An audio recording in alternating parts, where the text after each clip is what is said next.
Okay, magandang araw ho. Ano ko lang, i-share ko lang sa inyo yung nangyari rito kay sir. Kasi marami lang rin yung nagastos nito. Tapos si sir, isang customer ko rin dati sa Paranaque. So nirekomenda tayo na dito na nga daw po dalhin dahil marami na. Bago na yung shock absorber, stab-link, mga ball joint bago. Tapos may lagotok pa din. Ngayon, bago yan. So, itong ginawa natin, check up tayo, road test muna. So, kumpirmado na may lumagotok na. Tapos, check up natin maigi. Ito yung nakita namin. Yung ball joint na yan bago. So, pinapalitan ni sir, dalawa. Ito na yung nakasod sa problema ni sir, yung luma niya.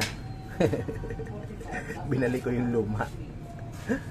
Ngayon, ang nangyari kahit bago, lumalagotok. So, kahit hindi makita dahil nga siyempre sa aming mga mekaniko, hindi, kumbaga sa maaalis na namin na pagbibintangan yung ball joint dahil bago na nga.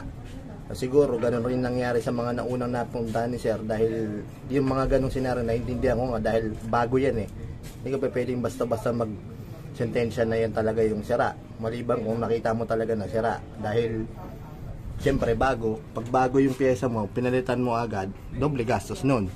So kailangan busisiin maigi. So after nun, nung maibalik to, yung luma, dala-dala nila sir. Kasi good na good pa naman.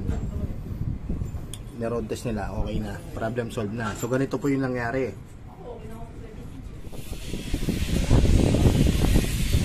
Ito yung bagong ball joint nila sir. Kung makikita nyo yan, bagong bago pa lang, 2 weeks pa lang. So pag ginalog to, ayan, bumabayo to. Hindi nga lang siguro kita sa camera, pero ayan, kita pala. Ayan o.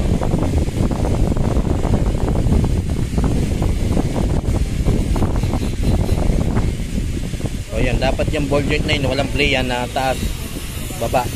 Hindi yan bumabayo. Kasi magkukos po talaga ng lagotok yan. Ito yung ilalim. Hindi ko lang alam kung kita. Pero pag binayo nyo po dito, kakalog din to. Ayan. So yun. Binalik na lang natin yung luma, sir. So ito po yun.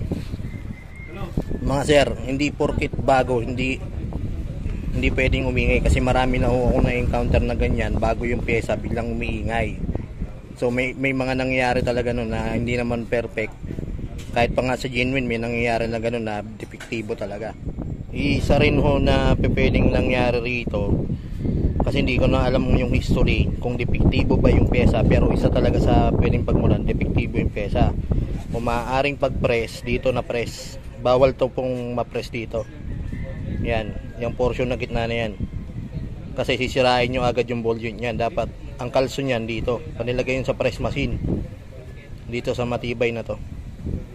Pag dito sa gitna, masisira agad. So di ko naman sinasabi na dahil sa pagka-press, pero pwede pong pagmulan yun kasi hindi natin alam yung history. Kaya yun, para sa mga future mechanic, ito, isang tip, wag ninyong ipipress dito kahit bago yan. Malambot po na ano to, part. So dito kayo kakalso. Kuha kayo ng sakit na 32 yung gamit namin eh. So, pati po yung sa ilalim. Ayan, ganyan dapat, hindi dito. O yun, problem solved na. So, maging aware po tayo na kahit bago maaaring umingay, kaya step by step troubleshooting muna tayo.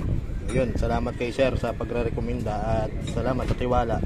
Galing pa ng Bulacan yan, layo. Maraming salamat po sir. Problem solved.